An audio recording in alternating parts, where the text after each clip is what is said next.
శ్రీ గురుభ్యో నమః. 9వ అధ్యాయం 18వ శ్లోకం. ఓం గతిర్భర్తా ప్రభుః సాక్షి నివాసః శరణం సుహృత్ ప్రభవః ప్రళయః స్థానం నిధానం బీజమవ్యయం. ముందుగా పదపదానికి అర్థం తెలుసుకుందాము. గతి అంటే పరమగమ్యం, మన అంతిమ లక్ష్యం. భర్త పోషించేవాడు. ప్రభవః సర్వశక్తిమంతుడు. సాక్షి అన్నిటినీ చూస్తూ ఉండేవాడు. నివాసః సమస్త జీవులకు నివాస స్థానం. శరణం ఆశ్రయం, రక్షణ ఇచ్చేవాడు. సుహృత్ ప్రతిఫలం ఆశించకుండగా మేలు చేసే నిజమైన మిత్రుడు. ప్రభవః సృష్టికి మూల కారణం.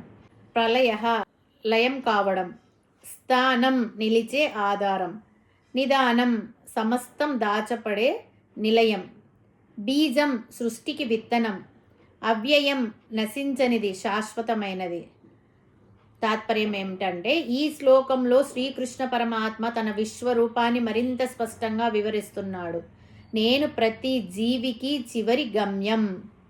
నేనే అందరినీ పోషిస్తున్నాను. నేనే సర్వలోకాలకు ప్రభువును.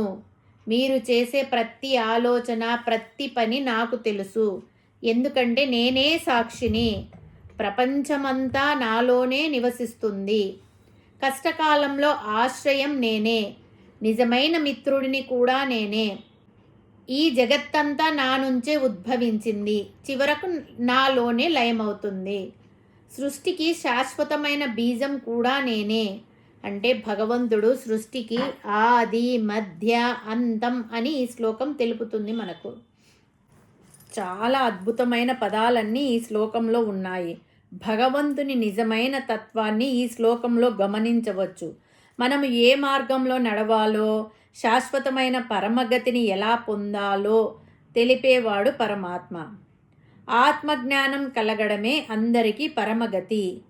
అందరూ తుదకు చేరుకోవలసిన గతి నేనే. లౌకికంగా చెప్పుకోవాలంటే సర్వకాల సర్వావస్థల యందు మన వెంట ఉండి నడిపించేవాడు పరమాత్మ. మనం చేసే కర్మలకు తగిన ఫలితం ప్రసాదించేవాడు పరమాత్మ. గతి అంటే మనం ఆచరించే కర్మ ఫలాన్ని బట్టి మనకు ఉత్తమ గతులు లభిస్తాయి. మనము చేయవలసినది ఏమిటి అంటే, నిజమైన గతి ఏదైతే ఉందో అది పట్టుకోవాలి. అన్నింటికంటే పరమమైన గతి ఏమిటి అంటే, మునులకు, దేవతలకు అందరికీ కూడా ఆధారమై దిక్కు అయిన వాడు ఎవరు అంటే, ఆ శ్రీ మహావిష్ణువు పాదాలే మనకు గతి అనే జ్ఞానాన్ని మనం కలిగి ఉండాలి.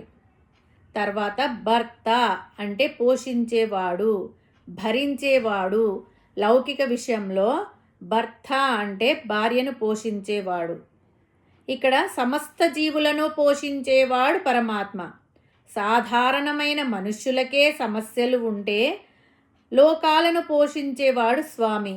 ఎంతమంది భక్తుల యొక్క కోరికలు ఏ రకంగా తీరుస్తూ వారిని రక్షించాల్సిన బాధ్యతలు పరమాత్మకు ఉంటాయి.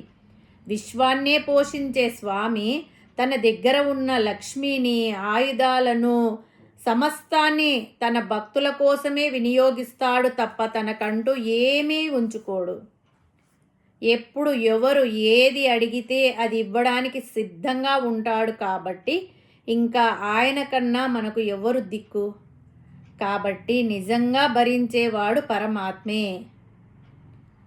కాబట్టి స్వామి ఇక్కడ నేనే భర్తను అని తెలియచేస్తున్నాడు. తర్వాత ప్రభువు అంటే ఈ అనంత విశ్వానికి ప్రభువే పరమాత్మ. ప్రభువు అంటే ఏదైనా ఇవ్వగలడు, ఏమైనా చెయ్యగలడు. తర్వాత సాక్షి, మనం చేసే పనులన్నీ సాక్షిభూతంగా చూస్తూ మనం చేసే కర్మలకు తగిన ఫలితాలను ఇచ్చేవాడు పరమాత్మ. తర్వాత నివాసః, మనమందరము నివసిస్తున్న ఈ జగత్తు పరమాత్మ స్వరూపమే. ఈ జగత్తంతా నిండి ఉన్నాడు పరమాత్మ. మనమందరము ఆయనలోనే నివాసం ఉంటున్నాం. తర్వాత శరణం. శరణం అంటే కష్టాల్లో ఉన్న వాళ్ళందరూ ఆశ్రయించదగినటువంటి వాడను నేనే. ఆశ్రయించిన వారి అందరి కష్టాలను తీర్చేటటువంటి వాడు పరమాత్మ. సర్వజీవులకు శరణాగతి ఇచ్చేవాడు పరమాత్మ. మన బుద్ధిని ప్రకాశింపజేసి అజ్ఞానాన్ని పోగొట్టి ఆ స్వామే నాకు దిక్కు అనే భావనతో ఆ స్వామిని శరణు వేడాలి.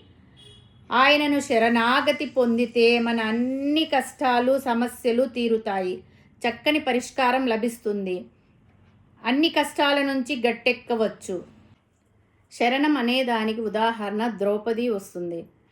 ఎవ్వరూ కాపాడలేని స్థితిలో ద్రౌపది శ్రీకృష్ణుడిని శరణు వేడినప్పుడు ఆయన ఆమె మానాన్ని కాపాడాడు.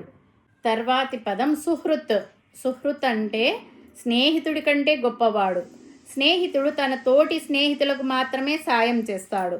సుహృత్ అంటే స్నేహితుడు కాకపోయినా సాయం చేసేవాడు. అందుకే పరమాత్మను సుహృత్ అన్నారు. దీనికి ఉదాహరణగా సుధాముడు వస్తాడు. తర్వాత ప్రభవ ప్రళయ స్థానం. ఇవన్నీ జరిపించేవాడిని నేనే. జగత్తును ఉత్పత్తి చేసేవాడు ప్రభవ. భగవంతుని యందు లీనమైనది లయం. భగవంతుని సంరక్షణలో నిలబడిపోయేది స్థానం. ఈ రకంగా సృష్టి స్థితి లయాలు జరిపించే వాడిని నేనే. తర్వాతి పదం నిధానం. నిదానం అంటే నిక్షేపం. నిదానం అంటే మనకు ఏమి కావాలో అవి అన్నీ ఆయన యందే ఉన్నాయి. ఎవరికి ఏమి కావాలో అవి తీసి ఇస్తుంటాడు. మనము నిత్యం అనుభవించేవి అన్నీ పరమాత్మ ఇచ్చినవే.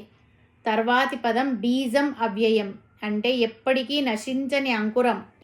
ప్రళయం వచ్చినప్పుడు ఈ లోకాలన్నింటినీ రక్షించడం కోసం తనలో దాచుకొని మళ్ళీ వ్యవహారాన్ని నడిపించేవాడు. అదేవిధంగా ధర్మం నశించిపోయినప్పుడు దాన్ని రక్షించడం కోసం తాను అవతరించేవాడు. అందువలననే అవ్యయం బీజం అన్నారు. ఎప్పటికీ నశించని అంకురం విత్తు నేనే అని చెబుతున్నాడు.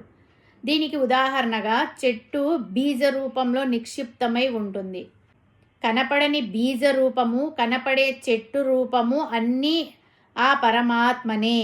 అవ్యయం అంటే ఈ సకల జగత్తు నశించినా నేను మాత్రం ఉంటాను అని అంటున్నాడు పరమాత్మ. ఈ శ్లోకం ద్వారా మనము తెలుసుకోవలసినది ఏమిటంటే మనము వెతుకుతున్న శాంతి, రక్షణ, ప్రేమ, గమ్యం అన్నీ పరమాత్మలోనే ఉన్నాయి అని మనం తెలుసుకోవాలి. ఆయన అభయం ఇస్తున్నాడు. సమస్త విశ్వం ఆయన స్వరూపమే అని భావించి ఆయనను శరణు వేడడమే మానవ జీవితానికి పరమార్థం. హరి ఓం తస్సత్.